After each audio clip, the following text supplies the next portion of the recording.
Some viewers may find this disturbing. If I could give you guys one solitary warning, it would be to turn off the video right now.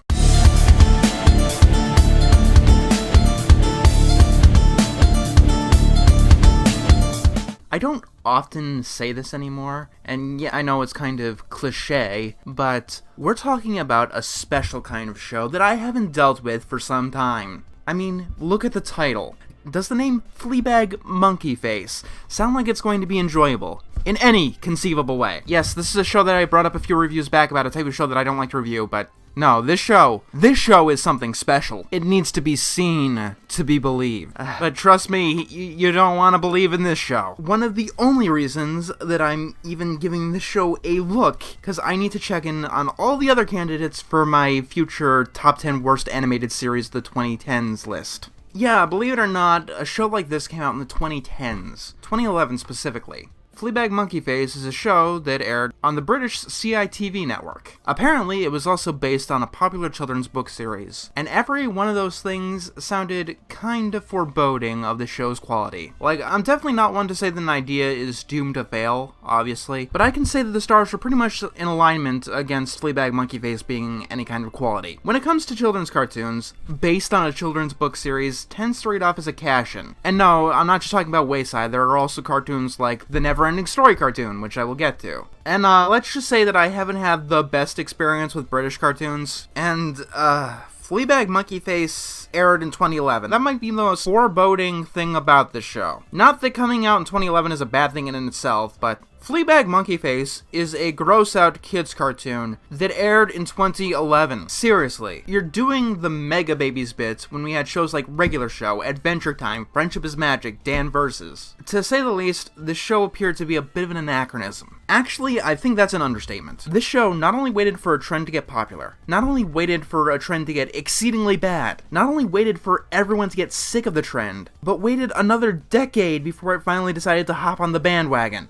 And this is probably one of the most major reasons that I've decided to review it. Gross out in kids' cartoons had been dead for years before this show. While other cartoons would certainly do episodes based on gross out, I can't think of a kid show that went with the straight up gross out angle, since debatably Flapjack. And when cartoons start doing things that we should have moved past by now, I get a little annoyed. A good point of comparison. The humor in the show is basically on the level of the animation in the Magic School Bus reboot, which I may or may not get to as its own reviews. In essence, things haven't been like this for a very, very long time, and the medium is better now that things don't look like this anymore. This isn't acceptable because we have moved on from this mistake. Speaking of animation, let's talk about the animation in Fleabag Monkeyface. You'll notice one thing in particular about this show that is different from most other gross-out cartoons. It's 3D animated. And that might be because making a gross-out show 3D is a bad idea. Bad idea is an understatement.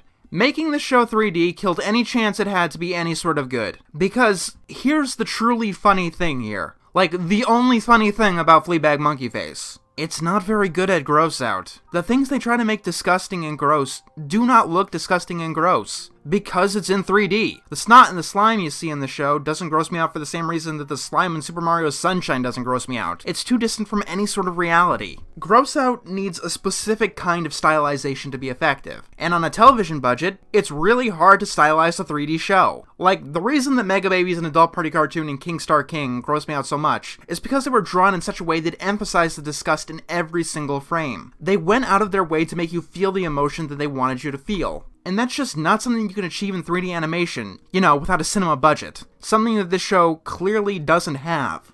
It's why they decided to make the Cloudy with a Chance of Meatballs cartoon 2D. The kind of fluid motions that the movies are known for would be very, very expensive to do on a television show in 3D, even though that had its own brands of mistakes. Seriously, the guy's nose looks like a cancerous tumor. How do you get character design that bad? This is Fleabag Monkeyface compared to the cover of the books. On the two-dimensional book covers, he looks relatively appealing, and has his own kind of charm. I get that they tried to make him look uglier in the cartoon, and that's kind of the point, but in the end, because the animation isn't technically good, it ends up looking like they just didn't know how to technically build a model. The two boys that made Fleabag Monkeyface constantly hold the same expression because they clearly don't have access to the budget to make 3D models expressive. Look at this giant ear monster destroy these buildings. All of the rubble is on the same fucking layer. None of it moves naturally, and you can tell almost immediately. it doesn't look good in any way whatsoever. If you want a good example to compare this to, you should actually look at Fanboy and Chum Chum, honestly. I hate that show. Like, I find it annoying to all hell and back. But I will admit, it does have some very good television 3D animation, and it knows how to animate in 3D. The characters all have interesting designs, and they really did figure out how to make 3D models emote. Yes, today we have a show so bad that I am complimenting Fanboy and Chum Chum, an adult party cartoon. Like, at least those shows knew what they wanted to do, and knew how to achieve what they wanted to do. Their problems came out because the end goal was the problem. Now, that leads us to a very important question. What's worse? The guy who lights your house on fire, or the guy who's too stupid to know how to light your house on fire no matter how hard he tries? Not that the show doesn't squick me out at all. It has some consistent animation problems. And, animation problems can be quite uncanny. And this show has one consistent animation problem that occurs throughout the entire running time of the entire series. I want my TV show back! Are you fucking kidding me? This character's name is Dirk, and his character design has such an issue that I am baffled that they ever let it get to air. I'm going to give you a second to try and come up with the problem of this character design. Actually, no, because his head looks like a fucking penis. I know that we all joke that the minions look like penises, and if you squint while you're looking at the head of Arnold's grandpa, that looks like a penis too. But no, like, if you wanted to make a penis in 3D because you're weird or demented, the villain's head in the show is exactly how you'd make that 3D penis look. There are really only two possibilities. Either they were so incompetent that they didn't realize the problems with this model after seeing it a million times, or they actually actively wanted one of their characters to be a walking penis on a show aimed at children. And if I had to make a guess, well, his name is Dirk. It's one letter off from Dick. He dresses up as a cock. And if that's not enough, look at the helicopter that he drives. That's disturbing. I know that it's common to put adult jokes in kids' cartoons. Animaniacs, Ren and Stimpy, SpongeBob, the examples are numerous. But there's no art or subtlety here. Like, speaking of which, putting adult humor in the show, what adult in his right mind would ever watch Fleabag Monkeyface?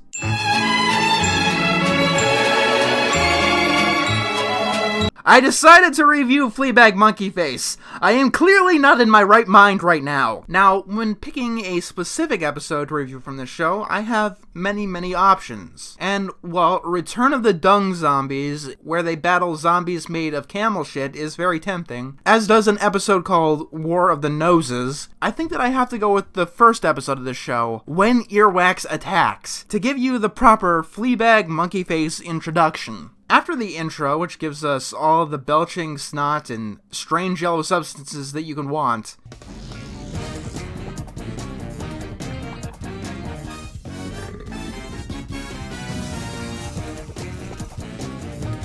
we open up at an announcer declaring the 50th Annual Gross Out Award. And this is actually a perfect scene to show how bad the animation in this show is. For the 50th Annual Gross Out Awards! And here come the team behind Gross Out TV! You know, they've been hotly tipped to win an award tonight. It's not as obvious as something like Rhapsody Street Kids, but I think it might help you learn some of the shortcuts that animators take that people do tend to notice. This is a perfect show to watch if you're an animator and you want to learn what not to do. First of all, those girls in the background look like they've got their faces painted on. They look like Nintendo Mii's. The area where the background ends, the horizon line, is way too obvious. Looks like the road just runs into the skyscraper. Those stairs are too high to be used as actual stairs from this distance. The tree is obviously nothing more than a perfect circle. There are two models of the exact same person with an orange vest. The only difference is that glasses are used on one of them. The face of the newscaster looks just wrong. This guy seems to be confused and is waving at something on the other side of the limo. Then we see Dick and his cock watching in on them. And here's one problem that I've noticed that is consistent with this show. I am interested in the fact that Fleabag Monkeyface is at the Gross Out Awards while I am sat here. He says this after we've been shown that Fleabag Monkeyface is at the Gross Out Awards, and he himself is not. This happens constantly. After they show us something, they tend to immediately tell us what anyone with any modicum of intelligence would be able to figure out just by watching the damn show. It's show, don't tell, not show and tell. Wow, this is too much! Oh, I'd like to thank my friends, my family. I'd like to thank cheese. I'd like to thank plumbing. Oh, and that's another thing. Fleabag Monkeyface has an awful voice. Like, a fucking awful, awful, awful voice. Most of the voice acting in the show is tolerable, but Fleabag, oh my god. It hurts. It really does. As much as I complain about shows that assault my eyes, shows that assault my ears, I tend to find 10,000 times worse. Like, even after all of these years, I still remember how much trouble the Control-Alt-Delete gave me because the audio on that show was so incredibly, incredibly painful. And I want to say something outright. When I complain about bad voice acting, it's usually not the voice actor's fault. Believe it or not. A lot of the reason the voice acting turns out to be bad is because of bad direction. I could not stand the likes of Bubsy or Coconut Fred, but both of them were voiced by Rob Paulsen, who is a very talented voice actor by anyone's metric. And Harry Scary was voiced by John Stevenson, who had an impressive legacy of over 40 years of voice acting. I can imagine that they were given the direction to be as annoying as possible. Like, after SpongeBob hit the scene, that seemed to be a common tactic the directors wanted. And all of the talent in the world isn't going to save you from a bad voice or a bad performance if the director wants you to sound like Jar Jar Binks. And, well... Wow, this is too much! Oh, I'd like to thank my friends, my family. I'd like to thank cheese. I'd like to thank plumbing. I'd like to thank all the little guys. Fleas! Cockroaches! Without you, none of this would have been possible. I will give him this. He sounds more articulate than Jar Jar Binks, but he sounds almost exactly like an articulate Jar Jar Binks. And also, this is just a nitpick, but the writing in the show is absolutely awful. Tell us how you first met Fleabag Monkeyface. Okay, but we have to go back to the very beginning. Yes, I'd imagine that talking about how a relationship started would involve talking about the very beginning of said relationship. This show had 52 episodes, by the way. Long ago, these two boys liked gross out stuff, and watched a show called Yucky Science. I'd imagine that it was some cheap ripoff of Grossology. Yucky Science. This show is so cool! And they say it takes effort to write kids. Nah, you just gotta read Dennis the Menace comic strips and beat yourself over the head with a Bart Simpson branded baseball bat a few times, and you've got fully developed kid characters coming right to you. Anyway, they're interrupted by the Smugglies! Okay, this scene is wonderful. If you're trying to educate people on how not to write cartoons, this is the first scene that you should show them. I want to point out every single thing wrong with this scene because it is that horrific. Alright, these characters, the Smugglies, nice name. They're the prim and proper ones. Guess what horrible, awful, no good thing happens to them in this gross out cartoon? Absolutely nothing happens to them. Like, this is their only scene in the first episode, and nothing gross happens to the prim and proper characters entitled the Smugglies. How does the guy who viscerally hates gross out, like, is my least favorite genre in all of animation and is something that I could live my whole life without ever seeing again, how does he know more about writing gross out than the people who decide to bring Fleabag Monkeyface to television? Having the prim and proper characters get out of the scene in a gross out cartoon unscathed is kind of like having a clown go through a pie factory without getting hit with a pie. What's that noise? Yes, the two kids silently watching butterflies in the backyard is producing just an absurd amount of noise. Oh, well put, sister.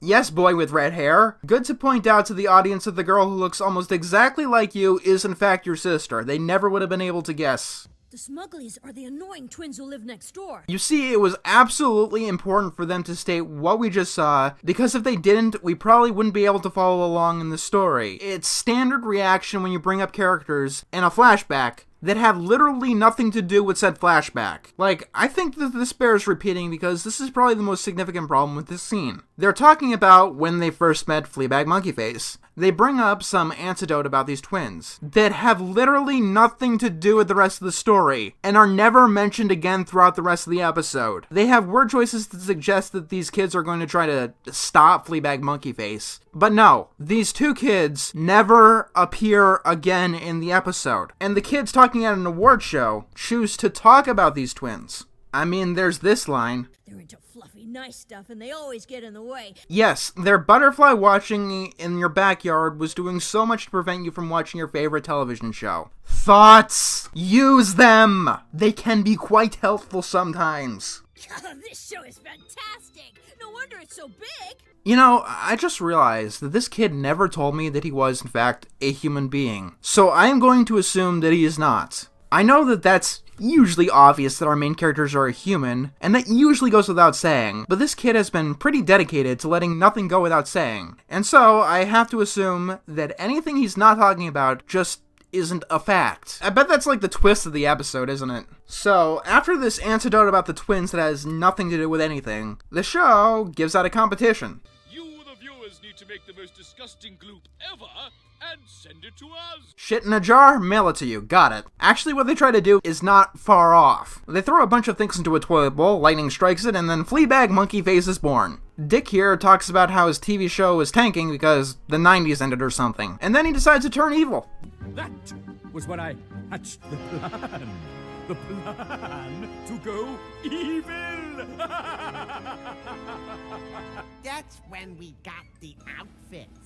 That's his reason. His TV show is tanking, turn evil. Okay, who are you talking to? The kid on the award show is talking to an audience. Dick is reminiscing. And you're just talking to nothing. What do you mean he's addressing the audience? What audience? Then Dick decides to make a giant monster. To monsters. I would create a vast, gross-out monster. I would unleash it on the city and film every moment.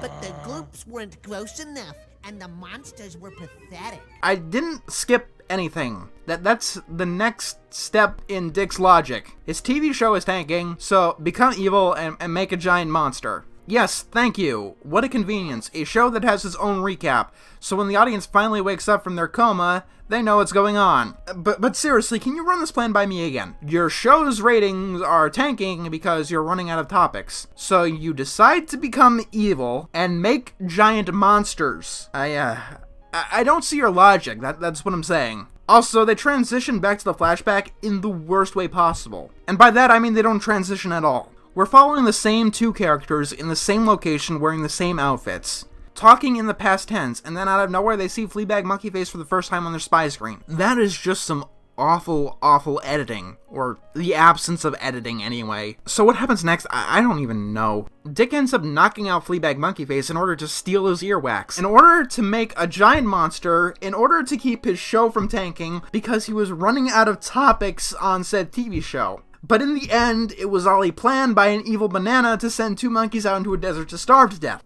You're goddamn right. The fact that that actually sounds plausibly related as the next step in this story is a significant problem with said story. The definition of plot is not just random things happen, you need some cohesion. Every step should logically move to the next. I mean, it would make some sense if they were making jokes out of this, like Weird Al's Albuquerque or something, but the delivery of the voice actors and the expressions, it just does not lend itself to a quirky, over-the-top strange tone. Nothing about anything leads me to thinking that this weird, random story was intentionally weird and random. My hearing. It's, well, working. Wait.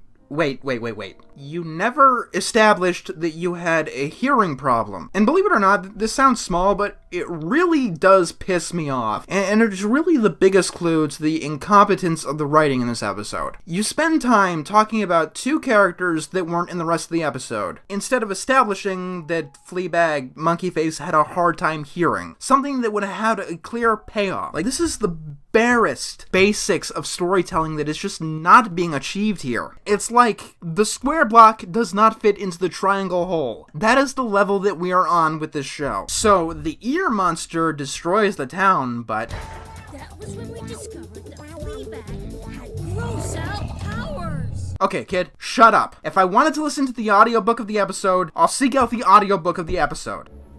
The monkey child, it's ruining my plan. His powers are too strong. He hasn't done anything yet. It's amazing how bad the writing is in this episode. I don't mean like the story, although that shit too. I mean the dialogue and how the words connect. The actual, writing. Which is the last problem in the world you'd think would exist in a show based on a series of books. But I digress. I'd blame this on a bad translation, but it was based on an English series of books for a British television show. It was originally in English, but then again, I guess you gotta Google translate it to Mandarin, then to Swedish, then back to English before anyone can understand what you write. Seriously, it's the most basic, common sense issues.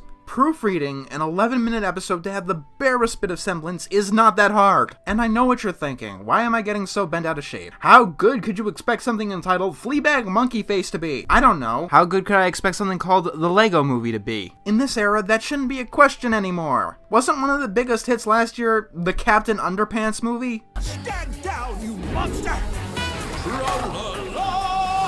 I think I'm starting to tire him out! If that could be good, why couldn't this? And when you don't put any effort into the work we're given because it sounds stupid, well, you get the Emoji Movie, now don't you? Hell, for all I know, the books that this is based on could be fucking fantastic, I don't know. And if the books are good, even average, that makes this adaptation even worse. Well, it was nothing, guys. No, really. Okay, what are you talking about now? There's no applause. Like, is that the joke? Or were they just too lazy to put in a cheering sound effect? Like, the delivery is so bad, I legitimately do not know what they were going for. Putting in a cheering effect is not hard. Well, it was nothing, guys. No, really. There, it's not hard. I understand that it constantly sounds like I'm nitpicking, but this show is filled with so many small problems. Like, every little second is filled with another little small problem, and absolutely nothing right. It's quite stellar, actually. Anyway, Dick talks to his boss. Oh my god! Like, I thought that Dick's design made me cringe, but if you're going to make one of the characters look like a penis, at the very least, like, at the very, very least, don't make a clone of that design look like a penis that was, like, all I can think of looking at this poor unfortunate soul is ouch. He is not in pain, but his very existence makes me feel pain. I think we should get to ending this. Because the giant monster was stopped, Dick loses his job and gives a new TV show to Fleabag Monkeyface and his friends. Like, on the spot. It's another plot point that doesn't connect to anything else. And we end on a belch. I want my TV show back! Buddy, you got an evil villain layer and a monster creation device. You don't need a television show. Be happy with what you got, man. You got it good. And this is between you and me, but I kind of don't think you got the face for television. I'm sure that maybe there's someone on the internet who would have a lot of use for you, sir. And with that, my patience for this show is over. I don't know what to say. There is no excuse for this. There is no excuse for any of this. It's a kid's show. I don't care. It's a gross out show. I don't care. It's based on a children's book series. I don't care. None of this should be this fucking bad. There is no excuse you can muster that defends anything in this show. It is one of those true failures at every single level. There is not one thing that the show tries to do that succeeds. The animation, dated when it came out. The humor even fails at being immature. No two story points connect. The writing is not just awful. The writing itself is the worst. I'm not kidding. Newborn Cooties was at least coherent. You can have better writing by pulling random words out of a dictionary. This one is over. I'll see you in a couple of years when I do that top 10 worst of the 2010s list.